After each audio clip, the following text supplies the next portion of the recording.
Hi everyone, as Xavier said, my name is Savanna. I'm a journalism student at the University of Florida. And my internship this summer was the K-SAID internship in our Aging and Eligibility Division. And so I'm about to bring down mood a little bit because my project was on the indigent burial program. So spent a lot of time out in the cemetery. But a little bit of background on my project. The Burial Assistance Program through Manatee County has two components.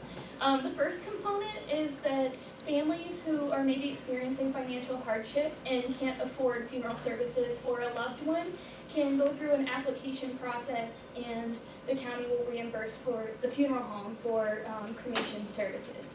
The second component is that unclaimed bodies, when someone is homeless or they die in their home and there's no next of kin and we can't locate a family, the medical examiner will inform someone at the county level, and the county will also reimburse. And it's $500 for a cremation and plus a $35 tax to the medical examiner. So that being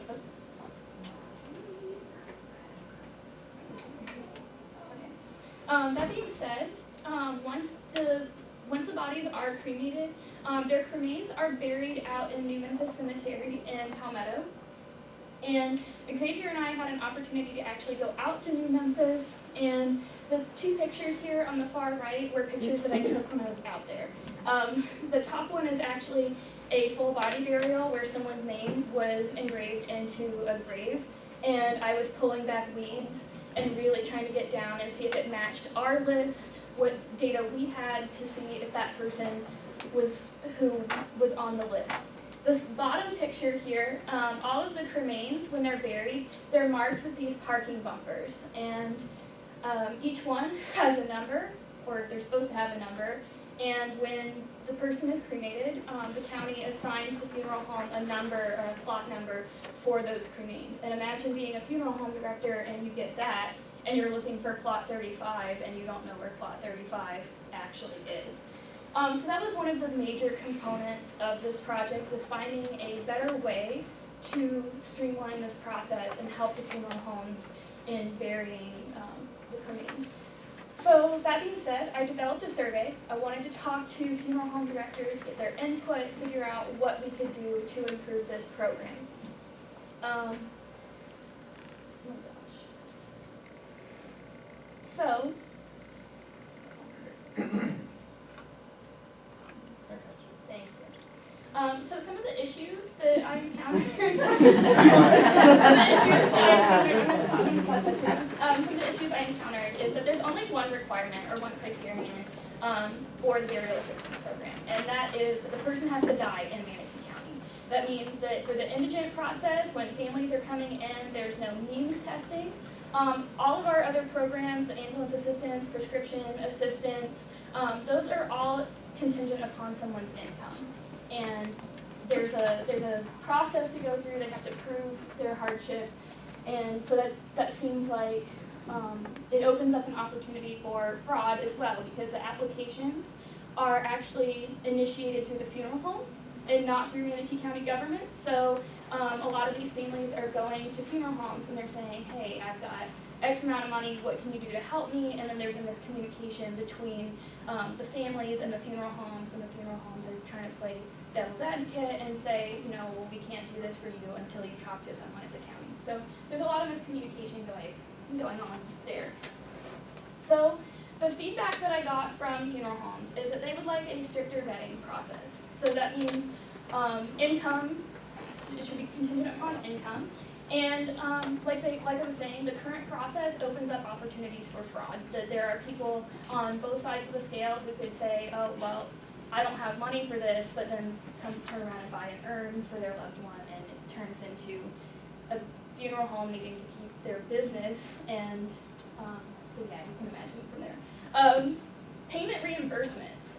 I found out from the majority of funeral homes that it's been taking 60 to 90 days for them to receive reimbursement for these cremations. So imagine you're running a business and someone's supposed to pay you and you only get your check 3 months after the fact. So I actually spoke to Angela in our fiscal department, and we've been on top of this now, and the payments are being streamlined very quickly. So that's one thing that's happened since I've been here, which I think is really important. As far as my recommendations go, I started thinking about this, and from the standpoint of replotting and reburying all of these people out in New Memphis just seemed like a huge job. It was going to cost a lot of money. And so I decided, first of all, we should have the application process initiated through the county. Have a case manager, somebody working in the burial program who can meet with families and who can talk to the funeral homes and be sort of the middleman and the communicator in that regard. So then I decided that when a person's cremated, if you think about it as someone who did leave a will or left their instructions to family behind, the point of being cremated is not necessarily to be buried. So, per state statute 497, because I was doing all kinds of research on this, we can actually create a memorial garden within New Memphis. And so, if you want, this is actually a picture of an example. It doesn't have to look like that. It was just one that I found. So by creating the memorial garden, we're giving a place.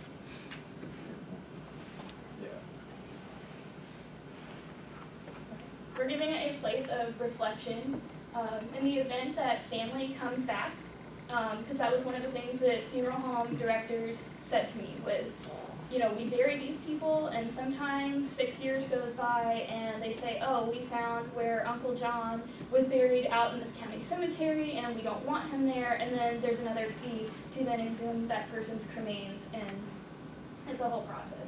So in the event that family comes back, or in the event that somebody is indigent and can't afford the funeral services, the memorial garden, I think, is a great way for funeral homes to place the ashes. It gives the family a place to come back. They can look at it and not feel like their loved ones were necessarily disposed of in this cemetery. And we can create a plaque to honor the names of the deceased. That, you know, in front of the garden, we can have the year that someone died, a list of names, and like I said, it creates something pretty to look at. It's relatively low maintenance, and we don't have to worry about the space filling up. That was another concern. What do we do when we run out of space at New Memphis? Where are we going to start burying people? So that's one thing, and then it also would eliminate the sinking blocks in the abandoned part of the cemetery, and it was the most cost-efficient way that I could think of to solve this problem and also give respect to those who may not have otherwise had it. So I'd just like to thank everyone for the opportunity to speak in front of you and for this internship process. I didn't know when I got here that we had an Aging and Eligibility Services division, and I have to say it was a very humbling experience. That when I wasn't working on my project, I was working with a lot of the elderly clients who receive in-home services. I had an opportunity to deliver non-perishable hurricane meals to some of those very same clients, and just the process of end-of-life experience and what it actually entails, and having that empathy for somebody else really was so humbling, and it was an experience that was really invaluable.